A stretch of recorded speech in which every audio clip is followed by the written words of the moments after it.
The Legend of the Luminari, a Christmas Eve tale by Kimber Dillon and Adrielle Anderson. The cold winds of early January played with young Callie's wild, golden brown hair as she skipped along the Russian steppes in the late 1850s. The sun was already kissing the horizon in a colorful display of retiring for the night, promising Earth's inhabitants an early, dark, cold, and long night. Callie was very glad her parents had given her permission to invite her darling friend Ivan to join them for dinner in their small, cozy, warm cottage. Callie's large golden brown eyes searched for her friend's own little home he had made himself by the Russian thistles that grew in plentiful supply near Callie's place. Her family had recently settled in this area, and, lonely for playmates beyond the admittedly delightful company of her mother and father, the 8-year-old girl was very happy to find a like-minded friend in sweet Ivan. He had been reluctant at first when Callie first spotted and greeted him gently, but her offerings of treats had persuaded him to return her greeting and accept her gift.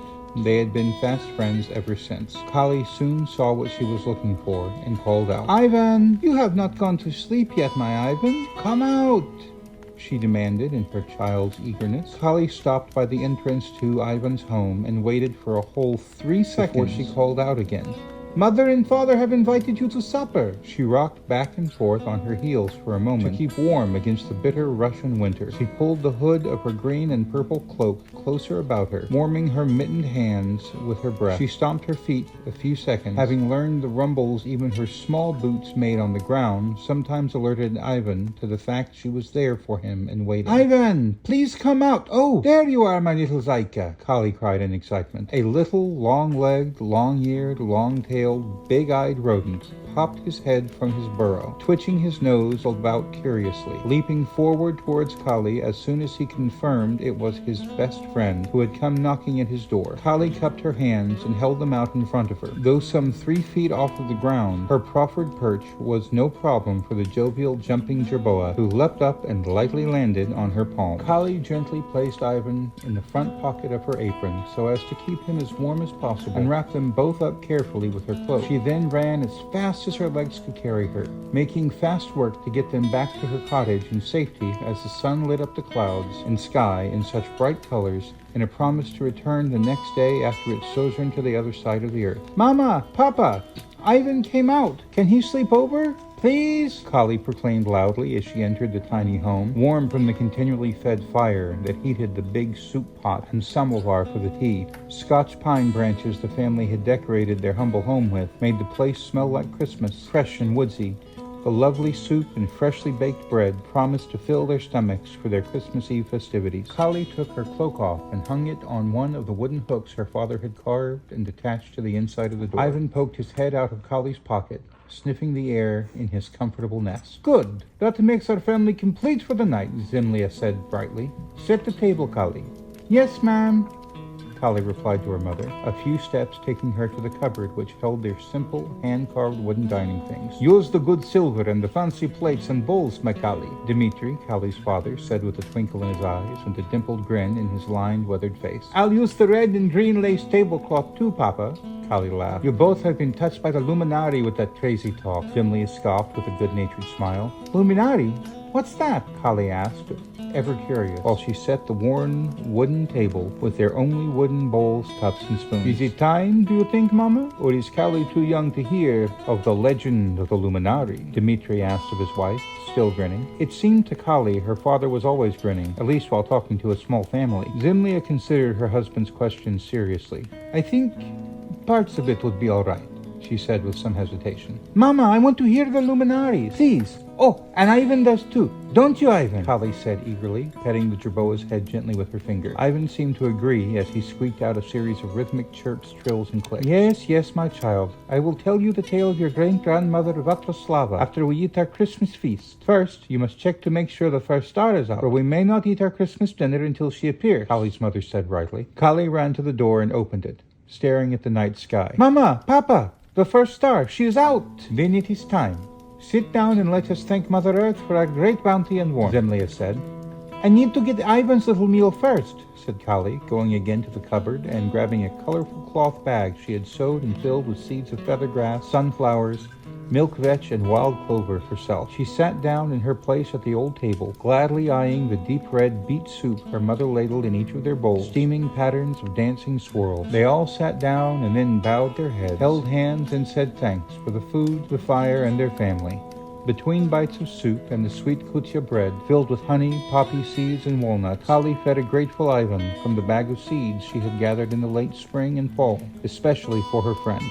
Ivan was not now her only playmate, as she had befriended Daria, a neighbor girl of her age, and Lev, a neighbor boy slightly older than herself, but she was ever appreciative of her first real friend she had ever had, and was happy to show her love for him whenever possible. Kali always enjoyed watching Ivan eat, taking seeds from her fingers with surprising politeness, cleanly eating them while holding the seeds between his clever little paws. His big chocolate brown eyes gleamed from the light of the fire and reflected the decorations of green pine, red holly berries, and corn husk garlands Zemlia had crafted with her skilled hands. After their bellies and tastes were satisfied, and the table had been cleared away, the dishes cleaned, dried, and put away, the family drew their chairs around their simple hearth to hear Zemlia tell the tale, the legend of the Luminari. Your great-grandmother, Vatroslava, my dear Kali, was a fire witch. She had your grandfather, a water witch, and he had me, an earth witch. But that's neither here nor there. Zemlia cut herself short, not wanting to dwell on the fact that the magic lineage had ended surprisingly with her having a daughter who most certainly was not magical, as she was not a son. One Christmas Eve, when she was about your age, Vatroslava's papa sent her out to gather kindling for the fire. Mind you stay close to the cottage, Vatroslava, her papa warned. Of course, papa, she said, grabbing a basket and skipping out into the cold evening. Vatroslava began gathering twigs near the edge of the forest quickly, wanting to return to the warmth of the cottage as soon as possible. She had gotten her basket nearly half full when she heard a muffled cry of pain somewhere within the trees nearby. Concerned, your great-grandmother followed the sound until she heard it again closer. Vatroslava walked farther into the forest until she finally discovered the source of the sound. In a small, snow-covered clearing, a juvenile reindeer appeared to the young girl, at first to be grazing in sparse grass it had pawed clear of the snow. As Vatroslava drew closer, however, she found it strange that the reindeer did not flee in fear from her. She then discovered what the matter was, and why the young deer was in distress. A thick bunch of ice had closed the deer's mouth shut and weighed the tired beast's head and neck down as it struggled to walk. "Oh, you poor thing!" Vatroslava cried as she slowly approached the reindeer. "I can help you. Severny Olin," she crooned. Somehow she calmed the poor creature, who stopped struggling. Suddenly her hands began to emit a warm glow as she placed one hand on the reindeer's head and the other directly on the block of ice that was threatening to cut off the reindeer's air altogether. "You must have fallen asleep only to wake up with this around your mouth. But see, it is already melting." Indeed, the frost had begun to melt as soon as the fire witch had placed her hand upon it, and soon the young reindeer's snout was completely cleared. He blinked in surprise and gratefully nuzzled Vatroslava's warm hands. The reindeer gave her one serious look, then proceeded to sneeze loudly all over her cloak. "You! That's not funny, Mama," Kali giggled in disgust. "What's made of leather and sounds like a sneeze?" Dmitri queried. "A shoe! Be healthy," Kali replied. They both erupted in laughter as Zemlia shook her head good-naturedly. "May I continue?" she asked as soon as the two had quieted down. Dmitri cleared his throat, and Kali nodded eagerly. "After the great sneeze, not dissimilar to the great freeze," Kali's father muttered as Kali valiantly suppressed more laughter. Zemlia wisely ignored the two and continued the story. "The young reindeer gave your great-grandmother one last grateful look and ran back into the forest. Vatroslava followed him slowly, eyes upon the ground, to continue to fill her basket. Absolutely focused on her task was she, but Vatroslava did not pay attention to the wandering way she went. Eyes only for kindling she picked up and placed in her basket. Finally, she noticed it was growing dark, and she had gotten turned around to the point she did not know her way home, and grew afraid of freezing out in the wilderness. She had long been able to provide light for herself, concentrating on a vision of a candle and its flame. Vatroslava closed her eyes, pictured the flickering flame, and a small orb of warm light formed on her outstretched palm. She opened her eyes and began to try to work out from where she had come into this part of the forest. Turning round and round, she began to panic. "Oh no, no, no, no, no," she cried aloud, completely in fear for her life. "Someone help! Help, please! I'm lost! Please, someone help!" Her situation grew more desperate as, in her fear, her warm glow from her palm died completely out, and she found herself in deep darkness under the canopy of trees. Kali's eyes were wide as Ivan crawled up to her shoulder and snuggled against her cheek in reassurance. Grandfather, I heard the cry from this way. Svatoslava heard a young woman's voice call out. Here, I'm over here, please, Svatoslava shouted. Well now, what do we have here? A deep voice carried towards her. Out stepped, from a particularly thick bunch of trees, an old man in light blue wizard's robes, covered in celestial swirls of red and purple, wearing a round furry cap of the same material, and lined in white fur, using a great carved white staff as a walking stick. Accompanying him was a young woman with startling light blue eyes, wearing a gorgeous ice blue cloak. There she is, Grandfather. Grandfather Frost and the Snow Maiden, Kali cried in delight. Yes, it was Grandfather Frost and his lovely granddaughter. You need not worry, dear child. Grandfather Frost soothed Svatoslava. I can teach you how to find the way home. You can? The girl asked and chided herself. You're Grandfather Frost. Of course you can, she said. Would you mind very much teaching me, please, sir? She said respectfully. You will, won't you, Grandfather? Asked the Snow Maiden. I could, but I really must get back to my task at hand, the old wizard said, and Svatoslava's face dropped. There are many homes I must visit to hand out gifts to. Children who, like you, are kind and respectful. You need not worry, Svatoslava. Here you have my granddaughter who can show you the way. My dear, Grandfather Frost turned to the Snow Maiden. Please join me after you have guided Svatoslava back to her cottage. As the Snow Maiden gave a bit of a pout to him, Grandfather Frost tapped his staff on the snow-covered ground, and a great crystal on top glowed bright. Svatoslava heard a sudden pop, and the old man was gone, her eyes as wide as saucers. Svatoslava looked at the Snow Maiden. The beautifully clad young woman stomped her foot impatiently. Isn't that just like him? She said petulantly. He knows I want to come along in all of his adventures, yet he tries to escape me at every chance he gets. That doesn't seem very fair, said the empathetic Svatoslava. The Snow Maiden looked at the young child and exhaled. Not that I mind helping you, dear child. I just hate missing anything. I would hate that too, said Svatoslava. Light dawned in the Snow Maiden's eyes, and they sparkled like stars in the night sky. But you are a fire witch, are you not? Yes, hesitated Svatoslava, unaccustomed to acknowledging her powers. Then I can help you and follow Grandfather straight away, said the Snow Maiden. But how? Said Svatoslava. Listen carefully. Has your father taught you anything but warmth and light spells? No, the young woman sighed. I expected as much. All right then, what I need you to do is close your eye and picture as many lit candles as you possibly can. Not just one, not 5, but a whole room full of flickering candles. Got it? Svatoslava did as the Snow Maiden bid. Yes, the child said when the image dawned clearly in her mind. Good. Now imagine the flames are alive, creatures of their own kind that can point out the way back home. Picture them, Svatoslava. Then they help anyone who is kind and respectful, as you are. Have you got it then? Said the Snow Maiden. Oh, yes, they are lovely, aren't they? Excellent, child. You are a quick study. Open your eyes, Svatoslava, and see what you yourself have created. Svatoslava opened her eyes to see dozens of little flame creatures dancing, twirling, and laughing all around her. Any trace of fear she had left within her drained away, as she knew she had friends to help her, as the flame creatures gave her nothing but positive feelings of hope, fun, warmth, and care. Svatoslava opened her eyes to see dozens of little flame creatures dancing, twirling, and laughing all around her. Any trace of fear she had left within her drained away, as she knew she had friends to help her, as the flame creatures gave her nothing but positive feelings of hope, fun, warmth, and care. Follow them home quickly. It's important that you get there safe, and soon, said the Snow Maiden.